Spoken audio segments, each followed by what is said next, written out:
Thank you so much for joining. We are going to give the attendees just about a minute or a few additional seconds to be able to join, and then we'll go ahead and get started with our program. If you are just joining us now and you may not be familiar with the work of our organization, the TJ Alumni Action Group, also known as TJAG, we recommend that you go to our website. It's tjag.org. I'll make sure to drop a link in the chat at the end of the session. And please also feel free to take a look at our YouTube page for the TJ Alumni Action Group. Again, we will host resources like this webinar, like many other webinars that we have also done on various subjects, focusing on educational equity, a culture of inclusivity, and promoting an inclusive and equitable education for all children in Northern Virginia and beyond. So in the interest of time, we only have an hour for our program today. We'll go ahead and get started. First, I'd like to introduce myself and all of the panelists. So my name is Nicole Spitani. My pronouns are she and her, and I'm the communications lead for the TJ Alumni Action Group. And I participate in our organization. It's a group of committed volunteers in my personal capacity as a private citizen. So I'm not really the main voice of today. I'll just be moderating our excellent panel, which consists of Portia Chan. Portia Chan writes grants and manages the development program at the National Alliance on Mental Illness of Virginia, also known as NAMI Virginia. I'll also have on our panel Dr. Noel Ramirez. Noel Ramirez is a Philadelphia-based licensed clinical social worker and public health professional informed by immigrant Filipino parents who love through a sense of home, a chosen queer family who resists subjugation, and a public health community that seeks to honor social and environmental context. And last but not least, we also have Michael CheKim on our panel today. Originally from the metropolitan New York area, Michael CheKim has had a career spanning 17 years that continues at the US Department of State today. I also want to add the disclaimer that the views, opinions, and content shared in this forum are his and those of all of the individual panelists and not necessarily those of the US Department of State or the US government. So please keep that in mind. Okay, so today we're going to have a conversation about Asian American mental health, specifically supporting students of Asian descent. And so we want this to be a resource for both Asian students and those who want to support them. So my first question for the panelists is, why are you here today? What brings you to an event like this, and what brings you to this issue? And maybe first we can have Portia answer that question. Thank you, Nicole, and thank you, TJAG, for inviting me to be part of this panel. I am here today.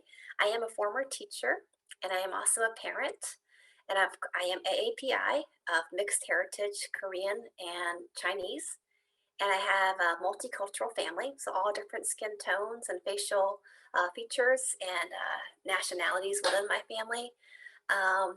So in my experience as a teacher, and now as a parent and working at NAMI Virginia as a peer recovery specialist and co-facilitating a support group for families of color, I see the struggles that families go through. I see the specific and sometimes unique type of pressures that AAPI families feel in terms of their school readiness for their children. And I do believe that most parents do want the best for their children, but at what point does that striving for the best take a toll on their mental health as well as the health of their family system? So I am here today to offer what I can. So thank you. Thank you so much for that, Portia. Noel, could we have your answer to that question next? Sure. Hi, so my name's Noel Ramirez, and my pronouns are he, his, him.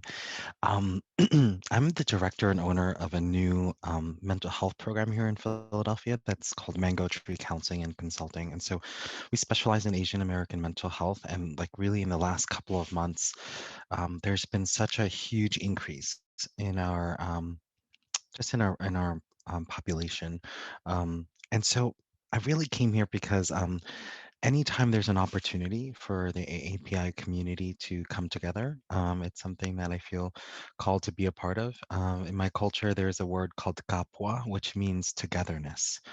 And it's a sacred value in Filipino identity. And I think this is a really important time to come together because we're um, experiencing collective trauma. And it's through our togetherness that and our collective that we can find some healing. So I'm really here as a healer, but also just as a person in the community who's super passionate about Asian American issues and all of you. Thank you. And lastly, Michael. Thanks. So first, again, disclaimers, because I'm a public official. So I'm strictly here in a personal capacity. Any of the views or opinions I express do not reflect the U.S. Department of State, U.S. government. Yeah. So why am I here? So yeah, just like the other panelists, so I wanted to bring my perspective of being born in the United States, um, as the son of immigrants from South Korea and my if nothing else, I want everyone who is on the call today or sees this in the future to be convinced of two things. First, seeking or getting professional mental health help is not weird or a failure, but actually is necessary for anyone's success and their happiness. And number two, harming others or oneself is not good. It's not helpful or productive. So yeah, I mean, suicide or whatever else, um, that just don't go there. But of course, I guess we'll probably be talking about this in the course of an hour. Thank you. Yeah, thank you so much for sharing your perspectives. I want to jump right into our next question, which Noel talked actually a little bit on in that introduction. And what are the psychological effects of racism, particularly in the Asian American and Pacific Islander, the AAPI community? Right now, of course, this is an issue at the forefront of many of our minds, but I think there is some scholarship, and I'm sure you all, from your own experience, can be able to speak to just what are the consequences that result in or that come from the trauma when a racial group or someone who identifies as part of a particular community is either experiencing racism directly or seeing incidences of racism rise or see extensive coverage on the news, those types of things. Could you speak to that? And anyone who wants to answer that question first can just jump right in.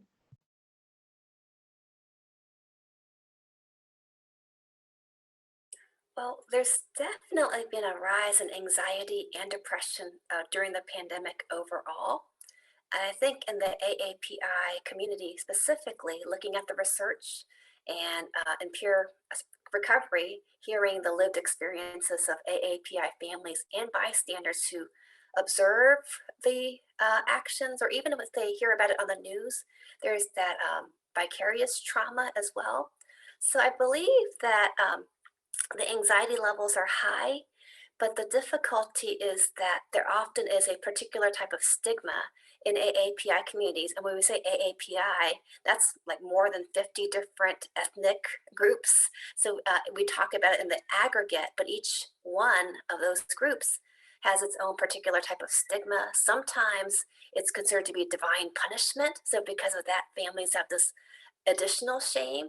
And other points, it's all about just what a terminology called hiding up, or I guess saving face, where families don't always want to express their needs for help.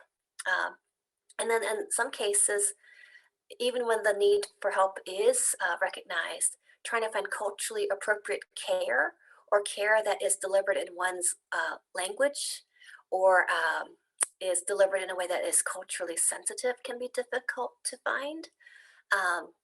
So I believe that since I work at NAMI Virginia, everything we do is for free. So support groups, educational programs, youth summit, all of that is for free. And I can say there's only 10 of us in the state office, but we have really been working very hard since last March and even before then to address some of these needs. And because we do understand that sometimes mental health treatment and research has centered around one particular type of experience. And in that group, it might be that it was mainly university students who were part of the research samples. So therefore, it might not apply to everyone, but the peer model of support and the family support model does take into account family systems, as well as very much peer-to-peer sharing of stories and empowering each other to find methods of recovery, resiliency, and to find the appropriate type of care. Not that you have to be of the same racial group to be helpful to each other, but those similar experiences can make it easier, and in some cases harder, but mostly easier to address needs and to express those needs even for the first time. And for many of our families that do come to our family support groups, that's the first time they've ever even talked about it, or when they call our helpline, that's the first time they talk about it. So that's a huge step. So we celebrate that with them and we move from where they are. Thank you for that. Before we move on, actually, I just have a clarifying question. So for those that are less familiar with this field, when you say peer model or family model, is that an alternative model as opposed to someone seeking care only as an individual, but seeking care in their networks and in their communities? Is that the meaning of those terms?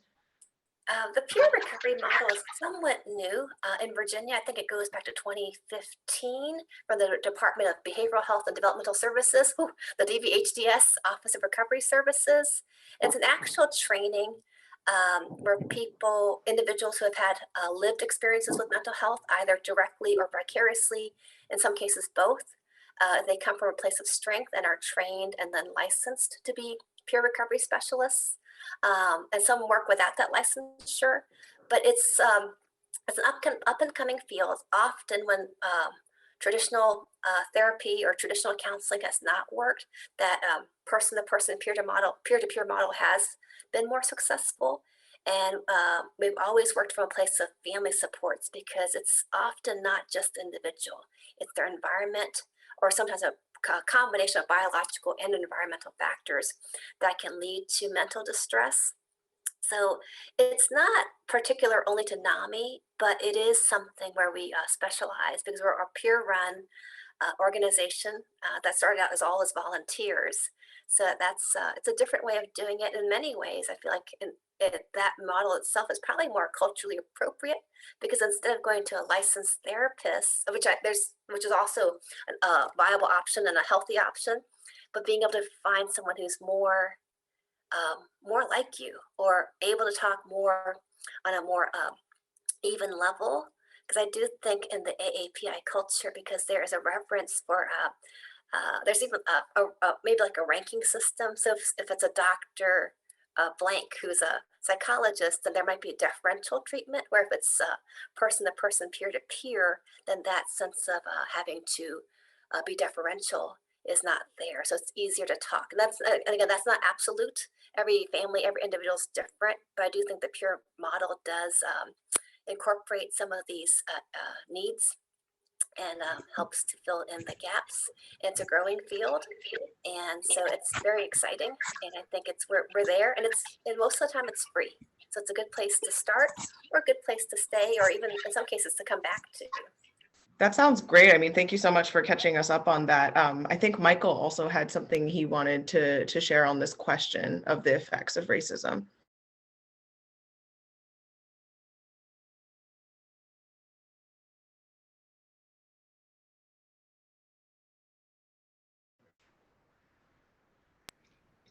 I can jump in. I think Michael might be frozen. I think there's a technical issue. So yeah, Noel, please feel free to jump in. Michael, don't worry. It was a good still. So when I think you're still frozen. Oh wait, are you still, Michael? Why don't you go ahead? I think you're unfrozen. Yeah. I only wanted to say really briefly. So on this race thing. So for those of you who watched the movie Minari, that's actually like me, except I wasn't in Arkansas. Obviously, I was in New York. In that, I was, so the setting for I forgot the name of the son, Jacob or whatever his name is, 1980s, and he's 7 years old. In 1983, I was 7 years old, So his experiences were kind of the stairs I got in my neighborhood.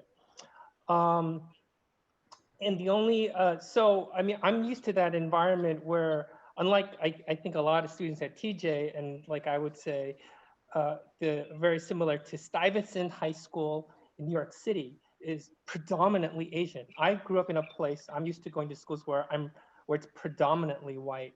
But the other thing is I think in a lot of, and one of the things I remember in kindergarten, you know, it's just my first week in school, I'm on the lunch line and the kid next to me asked me, "Are you Chinese?" I'm like, "No." "Are you Japanese?" "No." "What are you?" "I'm Korean." "What's that?"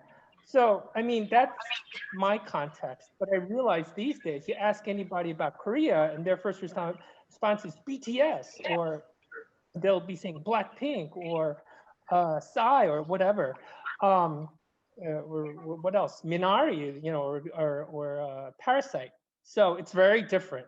So you know, sorry, that kind of stuff I can't kind of relate with because I'm I'm used to being in a group that most people never heard of when I was growing up. And the other thing is now today, I mean, right, Asian is such a huge term. That includes Nepalese, Indian, but it also includes now Uzbeks and Kyrgyz and Hmong and Hani. What is that? And the Rohingya. So yeah, it is a very broad term now. Thank you. Noel? So, we're talking a little bit about this. It's a big word. It's called collective trauma. And the way I would describe collective trauma, because I know there's a lot of different folks here, and this is very jargon-esque, is it's hurts felt by all. And we're witnessing now with social media, the TV, commercials, news, a hurt that's felt by all of us. So, whenever we talk about collective trauma and the work that I do with patients, I check in with folks about their bodies because inside all of our bodies is a story. Inside all of our bodies, there's histories of pain, struggle, and power. Um, but when we see something like collective trauma, like the murders and the attacks, it awakens the ghosts inside our communities. And from based on some of the work that I'm doing right now with our community and my own experience as an Asian American person here in the United States who grew up right outside of New York City, these ghosts sound like citizenship. Where are you really from? Intergenerational trauma. Mom, why are you asking me all these questions about that? Or feelings of belonging. Can someone see me or hear me? For those of you who are professionals, the ghosts of feeling overlooked, or not considered, or not included, or not enough. And so I think whenever we see collective trauma or hurts felt by all of us, something happens in our bodies. And I think that's an important question to explore is what is happening for you because it's going to feel different for everyone. But I just wanted to share that because it's a theme that I'm noticing with a lot of the folks that have been coming to Mango Tree. Thank you for sharing that. On a related note, for those on this call who maybe are not accessing mental health support already, or maybe are not familiar with the theory and the scholarship and the background of mental health care, could you share at a very basic level what are some of the signs that someone is struggling with mental illness and could use additional support, either that someone might recognize in themselves that might be the first thing that brings them to seek mental health support, or something that a loved one could look out for or notice to see if someone that they care about could use that support and be aware, maybe a little more aware or more vigilant of what they're going through. I can say real quick, um, on race, I think one thing I was really impressed was a recent video on Washington Post where the head of the NAACP Legal Defense Fund and the president of Asian Americans AAJC, they talked about allyship. So I think that really did a lot. It was really good example to see how you know, unlike the past, unlike decades ago, where minorities were pitted against each other, this was a good show. I think that's really impressive these days that we are all we're showing a lot of solidarity. Even the memorial service a couple weeks ago, Friday, in Atlanta, how like Hispanics, Blacks, Jews were there at the memorial service for the Koreans and Chinese and all the victims that died in the Atlanta shooting. But yeah, I mean, it'd be good to know what resources are out there to get mental health help. Thank you for saying that. I think it touches on a theme that's coming up, which is you don't have to be a member of someone experiencing a particular collective trauma to be able to help and support those who are experiencing that. And in fact, maybe we need to as communities be able to come together more to support people. So Portia, I'd love to hear your perspective as a mental health professional. Sure. I am putting this in the chat box now. This is from the MGH Wellness Center. And so they actually have a guide and a toolkit for teachers, students, educators, and others and on allyship. And then there's also a video that they recorded about talking to teens about anti-Asian discrimination in the era of COVID-19, guidance from research and practice. Again, this is for the general public. There is a lot of psychological terminology, but it is meant for everyone, how to use it and how it's based upon research. But in terms of signs and symptoms, most of the research around AAPI, and again, in the aggregate, so it can be different within different ethnic groups and different families, but often the self-talk, the way someone talks about themselves, there's a phenomenon of like, I think the MGH Center called it like disappearing or feeling invisible or becoming invisible. So, and that translates to no longer being interested, lack of motivation, feeling as if their presence does not matter. And then just a sense of lethargy and disconnection.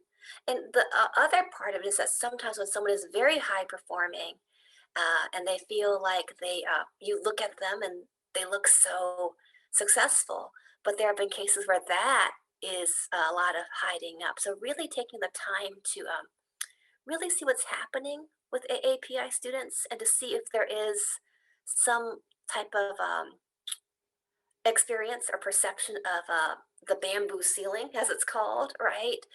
In school, if they feel like they're doing the best they can, but they're not able to reach the goal that they want to reach. Oh, you can't hear me? Okay. I can hear you. I think it's Michael's specific. So Okay. he's even rejoined. Please continue. Okay, but I think that's part of it. But I do think something that recent scholarship has said is that when AAPI children try to talk to their parents, to really engage in active listening, and part of that is monitoring our own facial expressions, because apparently the facial expression of the parent can be very daunting for some children to talk. And of course, we all have facial expressions, but being able to be aware of what they are, but to really be open to hearing what they say, because the sense of racial difference does start fairly young, according to research and what I've seen in practice. It can start as young as preschool. Noel, did you have Sure. something to add? Yeah, I wanted to emphasize everything that Portia was saying, and that one very simple, again, I'm going to use like the jargony word, but then I want to explain it. So we all have something called baseline functioning, which is essentially just the things that we do to be okay, right? And everybody bears witness to each other's baseline functioning. So for instance, for me, every morning, this is a real interesting disclosure. Every morning at 5:30 on Mondays, I deep clean my bathroom. I know y'all, it's a very exciting activity for me. I look forward to it.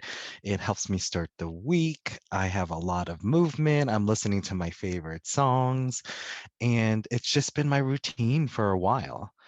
And if I'm feeling sad or scared or hurt or weak or irritable, and there's a couple of weeks where I'm not cleaning that bathroom, first of all, no one does the cleaning in the bathroom but me. That bathroom's gonna look a mess and it's gonna be terrible.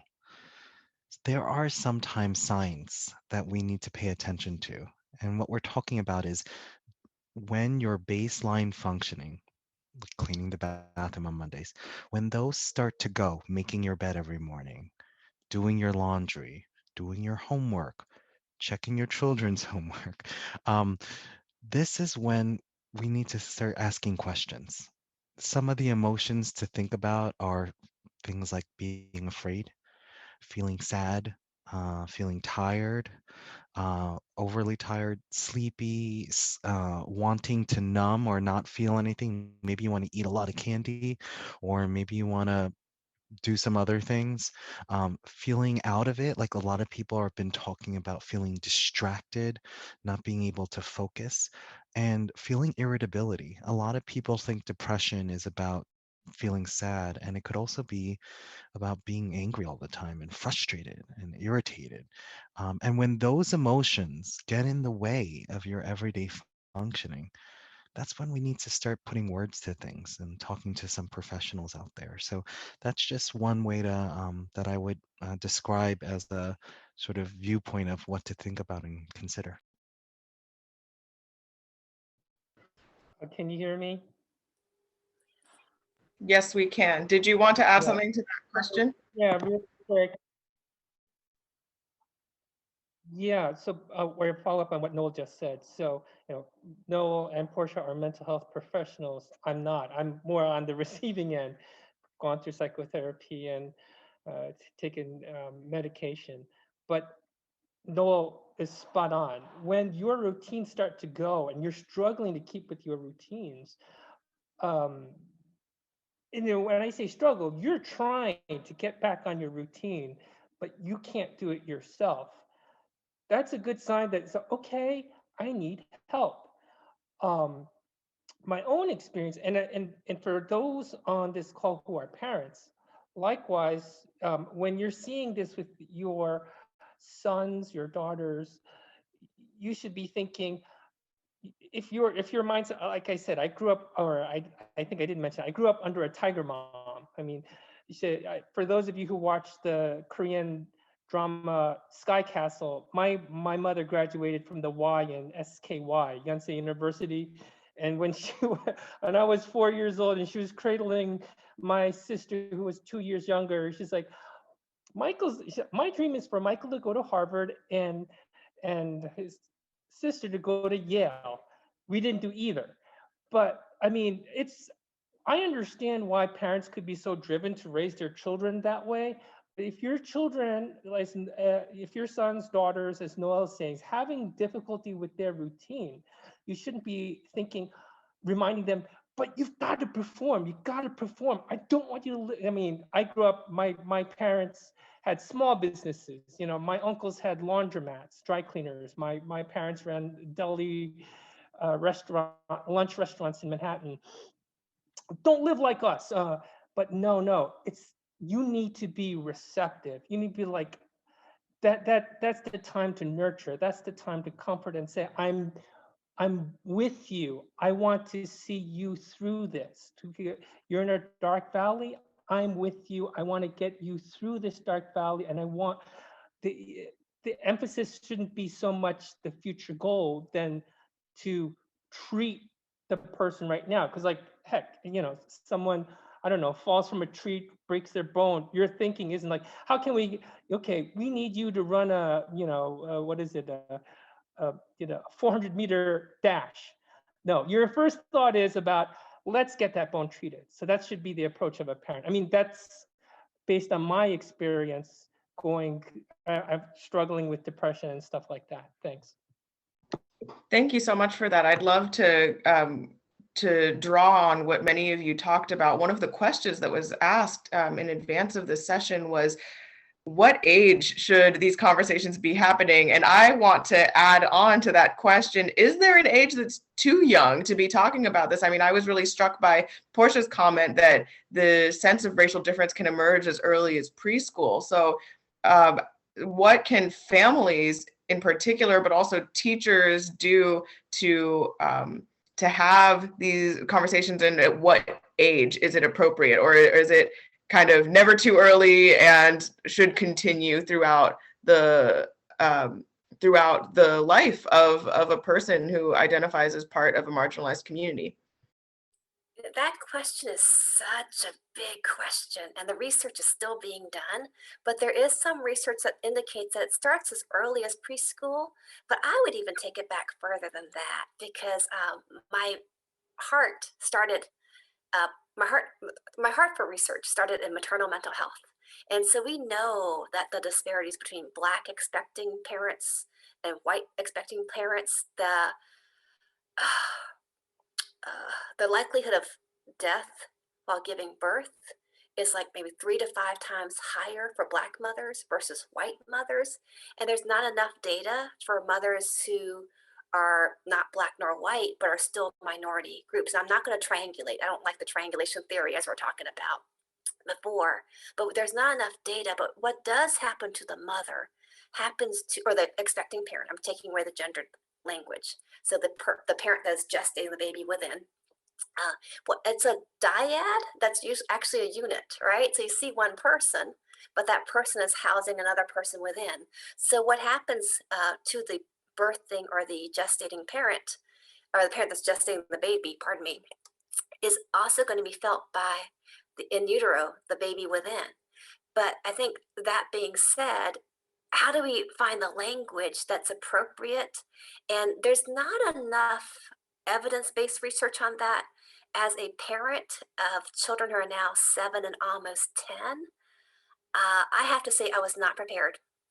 When my daughter went to preschool, my daughter would kick and scream, and she just did not want to go. And that's not her normal personality. It wasn't back then, it's not now. But I knew she was trying to tell me something. So that she was 4 in preschool. And then when she was 7, she finally told me that she was afraid of what she called the bright kids. So I asked her, what are bright kids? And she said, kids that would be considered white. I said, well, why are you scared of them? And she said that she saw some white kids. There was one child in her preschool class who was part Korean and part Black, but they would push her out of her chair. Or she had to use the bathroom one time and the teacher wouldn't let her go, so she had an accident. So she felt that she knew she did not look like the white kids, and she was not a Black kid, but she also did not understand because in her own family of origin and our extended family, there are so many different what we would call race, and I'm just going to say skin tone and nationality, that she didn't understand that it could be that difficult. So she had a hard time processing that. And I wish I'd been able to do more to prepare her. I also did not know that it could happen that early back then. I know better now, but I do think in looking back, and we did this, but not as blatantly, sharing the histories, because you can find lots of ways to talk about history of all different groups all around the world, talking about cultural beliefs, music, food, dance, all the beautiful parts of a culture, and all cultures have beauty in them. And for my daughter, I was so impressed that she was able to tell me when she was 7, and she's the part of that was that she saw that we were willing to listen and very concerned, and wanted to help her to, you know, to overcome some social anxiety, some lingering social anxiety. So I feel like in many ways, just giving a child unconditional love, positive self-regard, and to give them a safe space to talk, but also just talking about culture. Yes, race is one thing, but to talk about culture and how we are very similar even though we look different. And also, to be very frank, there are going to be some kids that might be mean, but we don't know what's going on in their households. And there could be teachers who might be mean, but there's also many teachers who are willing to learn and to unpack their own biases. All of us as individuals have these biases. And I think in many ways, being the grown-ups or the adults in a child's systems helps them to know that we're also trying to learn too. But there is resilience. Children are resilient. So I do see a lot more of these preschool books that incorporate a lot more of these themes of diversity, equity, inclusion, and model ways to get along. But I think in many ways, they still look to the parents and the grown-ups in their microsystems to see how we handle that. And for me, with my daughter, I basically just had to say, your mom is a strong woman. Doesn't mean I'm mean. It doesn't mean I'm rude. It just means I'm strong. And I remember my dad and my mom saying, you are a strong woman. You come from a long line of strong women. You're resilient. And that's exactly what I told her. I said, you're strong, come from a long line of strong women. You are resilient. And then sharing the stories about my dad and when he came to the United States as a teacher in Oklahoma. So we went to, back then they were called powwows as a toddler. And then in preschool, we were in a Black neighborhood. So I learned English in a Black neighborhood. And so by the time I got to a white school, I didn't know what to do. So I think in many ways, just sharing our experiences and how we learned along the way. Michael, when you talked about Sky Castle, I haven't seen Sky Castle.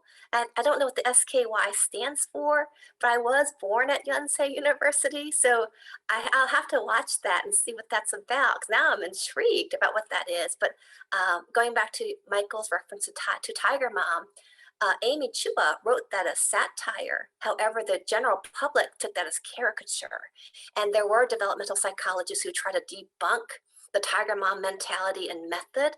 And Amy Chua herself does have a turning point in that book where it was becoming very detrimental to her daughter and her younger sister. And spoiler alert, for Amy Chua's younger sister was going through cancer. So that there was a softening in her.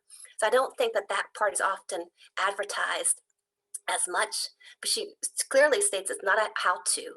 It's her own experience of having to change her parenting style and how her own younger sister really made her reassess. And then her own daughter, at one point in Russia, her second daughter screams, "I hate you," and she runs away from her. And then she realizes she's doing something wrong. So even Amy Chua has those moments of parenting where she realizes she can change. But I do think how quickly she was made into caricature is very concerning to me. Thank you so much for sharing those powerful stories and examples. Noel, did you want to add? You know, I want to say it's hard for us to look like, I mean, there's developmental research that many of us who are trained in the US experience, but those don't describe our stories, right? Those are not us. And so, like, I'll just share my own personal experience. Again, in some of my work, one of the things we talk a lot about is language being the first step towards healing.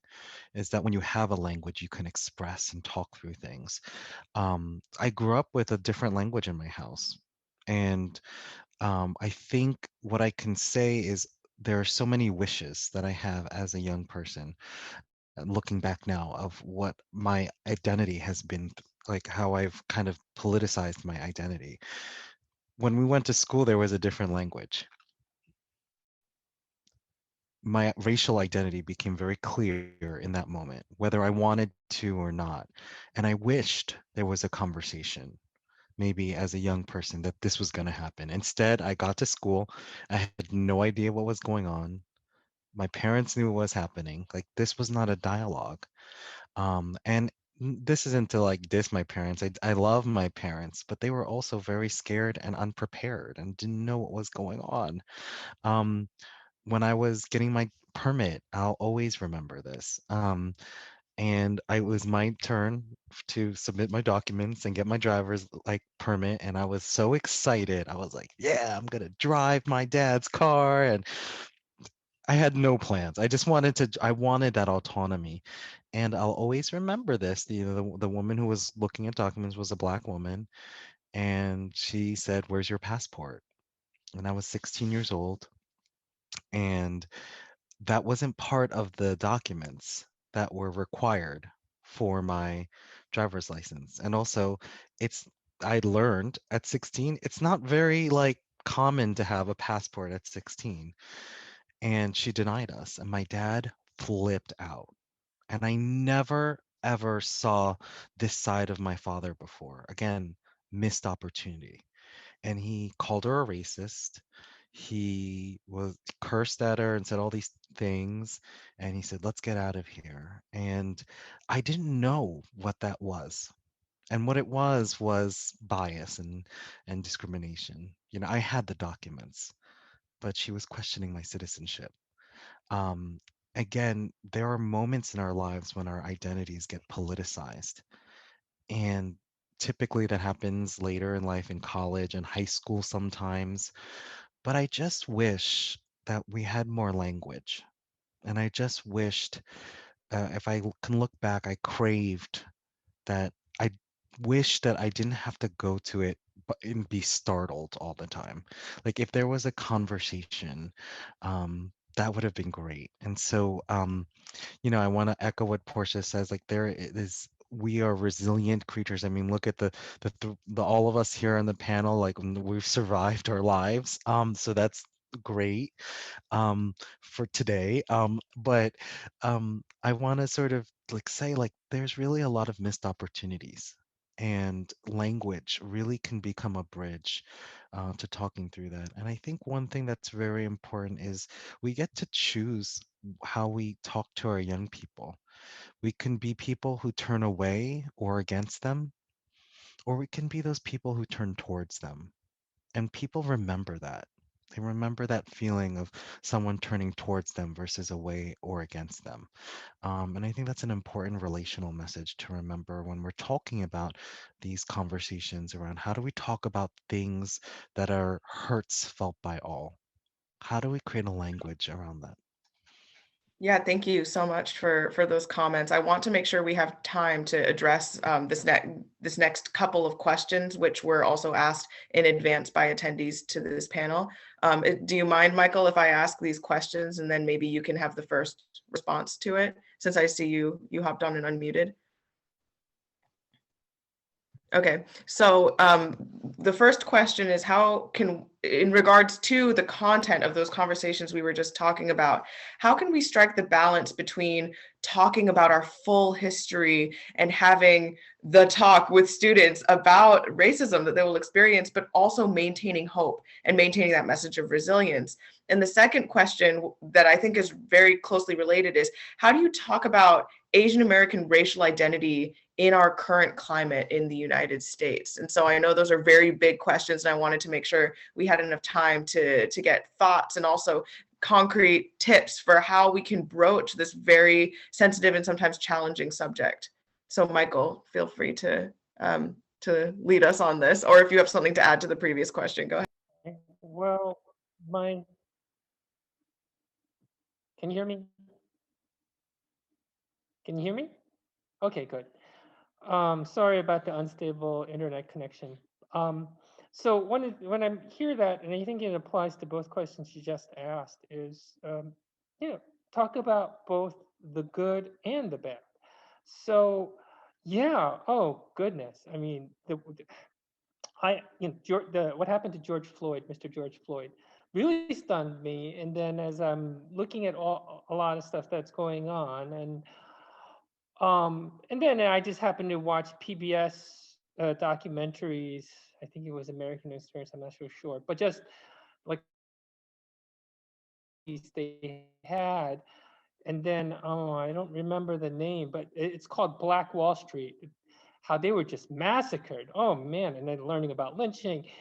Um, so, and I just thought, after the Civil War, sure there was Reconstruction period, but and then there was the Civil Rights Act, and then okay, we're there, right? Because I did not really grow up in neighborhoods predominantly Black or impoverished.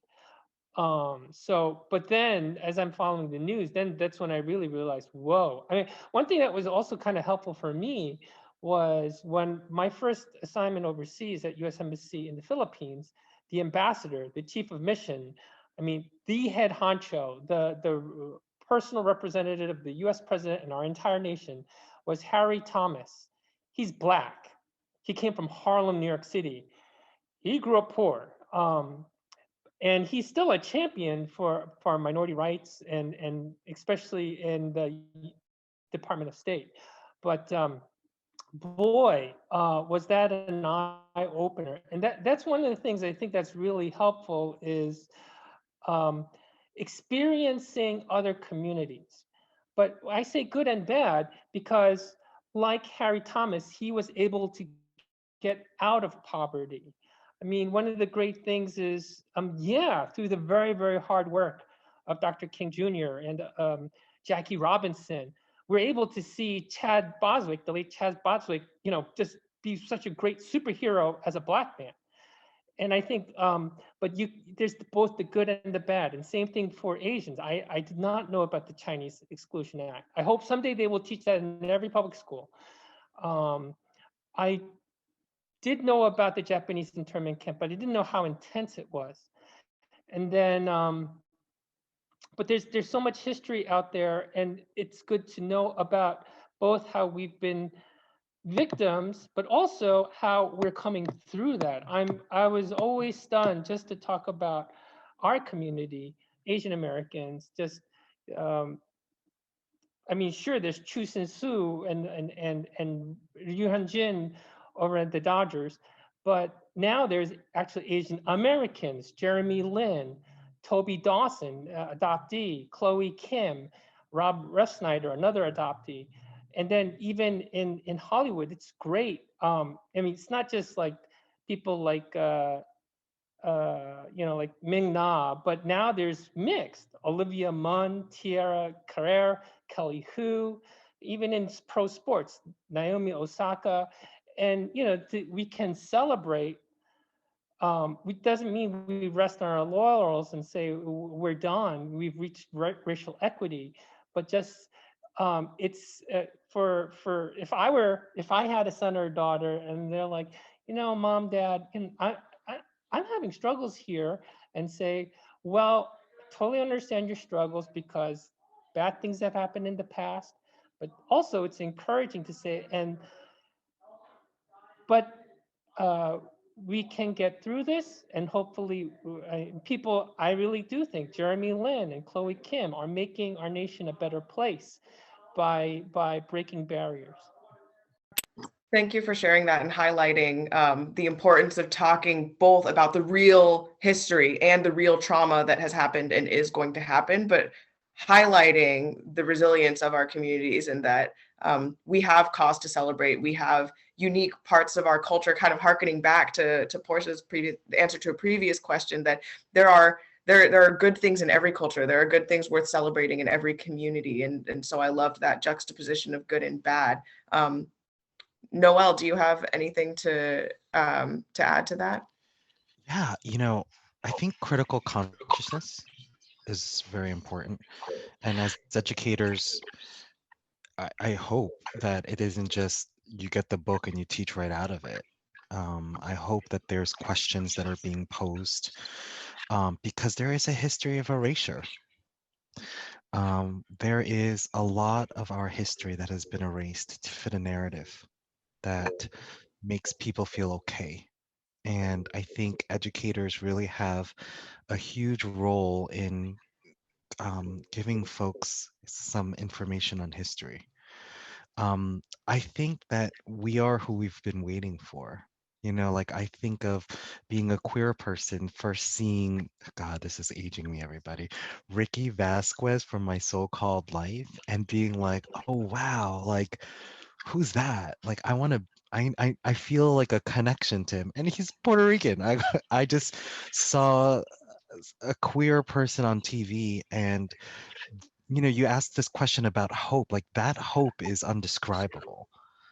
I saw Rufio in Peter Pan and was like, oh my gosh, Rufio's Filipino like me. And even like much older, like, like Miko Santos, like a queer Filipino person on TV. And so I think our spirits are always intact. You don't give hope to people. People have it and maybe you magnify it. You know what I mean? But our hopes are in our hearts. And so when we see ourselves and when we're given opportunities to see ourselves in the classroom, in history, I think that's a magical moment that needs to be dealt with sacred like practices and honor. Thank you for that. Portia? Yeah, I put a few things in the chat box. The first thing is Asian American Education Project. There are free K through 12 teacher workshops about how to incorporate Asian American history into your classes, everything from elementary, kindergarten through senior year of high school. And the Science Museum of Virginia has this wonderful exhibition on mental health mind matters. So if you're able to make it down to Richmond, I highly recommend it. It was created in conjunction with NAMI Minnesota, but we do have resources from the National NAMI and of course my own favorite NAMI Virginia there as well. But it's highly interactive, engaging, talking about the science as well as the environmental factors of mental health distress and mental health disorders, but also interactive fun games for the whole family. And both Noel and Michael were talking about the erasure and the negligence of Asian American history in school curricula. I have to really put in a plug for my friends at the Science Museum of Virginia. I knew about the Exclusion Act, and I knew about FDR and how he signed the executive order to inter Japanese Americans, American citizens, along with other Japanese and sometimes even Korean and Chinese people, just because of the way they looked during World War II. So I learned all of that from my father. And so he said, you always have to remember your citizenship is here, but you might be doubted. But always remember that this is your citizenship. I've earned this for my family. So every time you need to vote. So every time I go and vote, I think of my dad. But my plug and my kudos to the Science Museum of Virginia, I knew about the railroads. I knew about the coolie trade. I never saw any pictures. So I took my children and my niece to a film at the Dome at the Science Museum of Virginia about trains. And I thought, okay, let's just watch this about trains. It's the Transcontinental Railroad in Canada. It's a Canadian film. And they actually showed pictures of the Chinese laborers. And it was on that large dome screen. I thought, how magnificent is this? My children and my niece are able to see this on a large dome screen, whereas I have never seen it until I was like at least 45 or 46 years old. And so it was just amazing that they were able to do that and to acknowledge the work of the Chinese laborers and Japanese laborers. And a lot of them are actually buried under those tracks or died. And in the United States at Promontory Point, Utah, where the two tracks met, they had a large celebration, but they only took pictures of the non-Chinese laborers. So that's history that's edited and censored. And so I know they've made reparations since then, but I would like to see some pictures. I would like to see more than just, yeah, we made a mistake. That's not enough, because a lot of people are missing from that picture. And so the contributions of the Chinese and Japanese laborers is totally erased when they lost their lives. And some of them, from what I understand, weren't paid and they had to walk back home. And then they faced all kinds of discrimination. So I feel like that is a part of our history that's hidden, but and it's painful. But I feel like we need to know what it is. We need to know what our ancestors went through and what we're going through now, because it does put it in perspective and it highlights the resilience and the perseverance. But I'm just thrilled that the Science Museum of Virginia showed that film and the serendipity of being able to take my children and my niece to that, and that there's more research on that, because yeah, I think the emasculization of Asian American Pacific Islander men is an issue. I think it's having a son and a daughter. I know that there are different issues in terms of like self-esteem and self-development, even at a young age. So I do think about that a lot and how to model that and how to do representation for my children so that they can have positive self-regard and can see themselves um, in other people represented. So yes, I think Michael mentioned BTS, and I have to say I've gotten into BTS since COVID, and even though it's been such a difficult year for AAPI as a group overall, I'm amazed that Time Magazine, and I'm thankful that they picked BTS as the People of the Year. I love how they talk about mental health and they're redefining masculinity. And when I learned that it stands for Bantan Sonyeondan, pardon my um, accent, I'm probably not saying it right, but it means bulletproof Boy Scouts. So it made me think of my own dad, who had to be literally bulletproof because he lived through 2 wars. This is a story for another day, but my dad was actually one time, he was shot, but he had so much muscle that the bullet is lodged in his arm.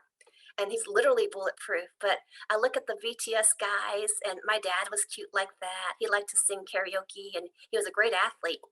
So I think given another chance, a different lifetime, a different time frame, he might have been on BTS. And I love how the fan base uses bias in a different way, where they say my bias is this one or my bias is that one. I'm thinking that really does stretch the meaning of that word in a way that's very clever and interesting. And but yeah, I do think right now I've become very interested in how we represent the Asian male, and going back to the caricature and the political cartoons of the 19th century, and how their Chinese laborers were shown as, not only eating rats, but looking like rats.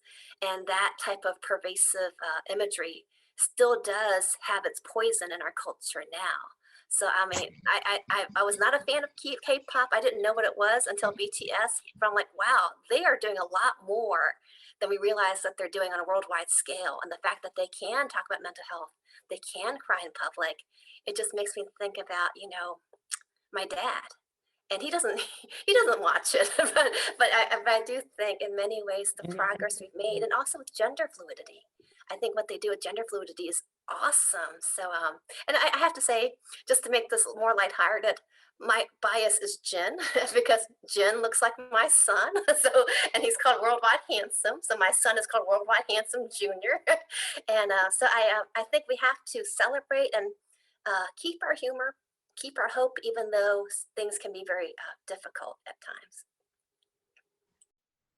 I think we could have a whole another hour just on this subject, but thank you all so much for sharing your perspectives and experiences. We're really down to the last 2 minutes. There were a few questions in the chat about what we're going to do with all of those great resources that have been dropped in, and I believe someone from the TJAG team is making sure we export that chat and we include the links on the YouTube upload of this video, so you will be able to access those after this call is over. We'll make sure that resource is available. The last question I want to ask is, what is the one takeaway? For those that have listened to this call, we covered so much ground, but if you wanted to tell the audience, if you get nothing else from this event, this is the one thing that you want them to know or them to feel or them to do after you hang up on this call, what is it?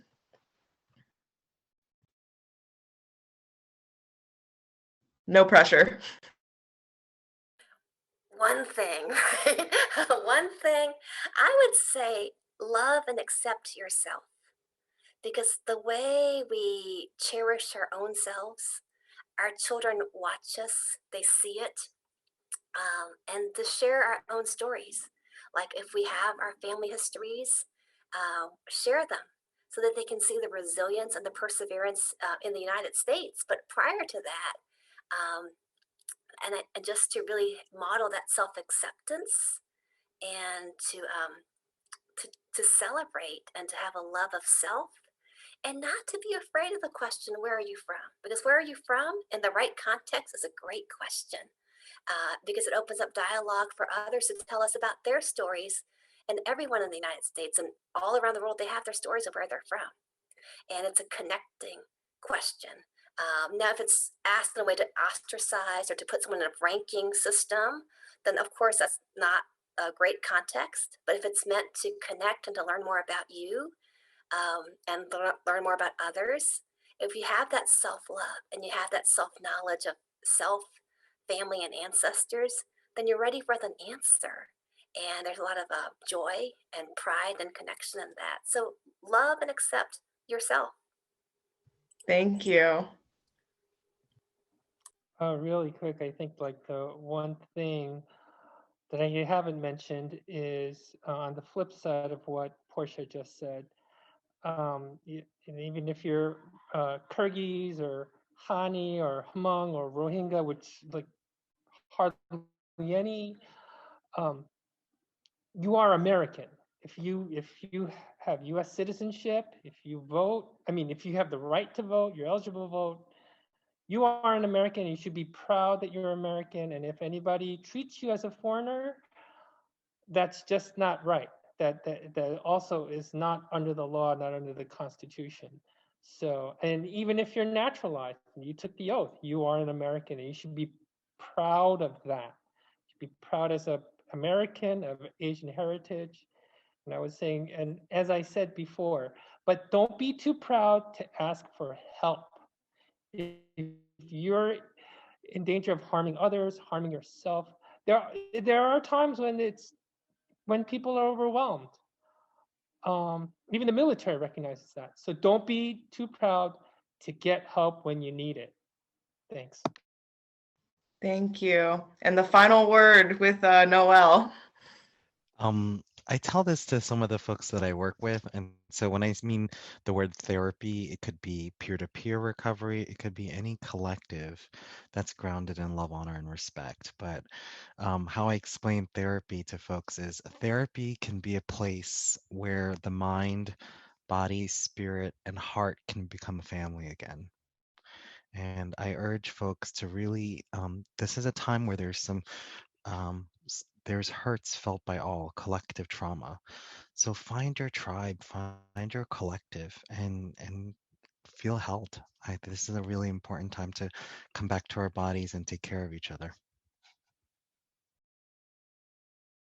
Thank you so much. I am personally just stunned at the ground that we were able to cover in just 1 hour, and I hope the attendees feel the same way, that this was useful for them and helpful. I know even for me, as a young Asian American person, I feel like I learned so much from the great insights shared by our panelists, the stories, the knowledge grounded in both lived experience and expertise. I can just not thank you enough for taking this time for our volunteer organization to be able to provide this event for supporting students of Asian descent.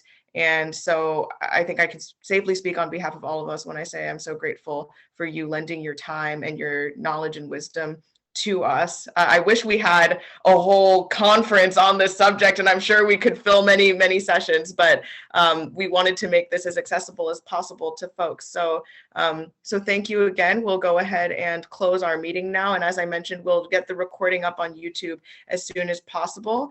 We'll also share the social media handles of the panelists for those who are interested in continuing to learn more and to continue to receive these great links and resources so that they can use them either for themselves or for the people that they care about.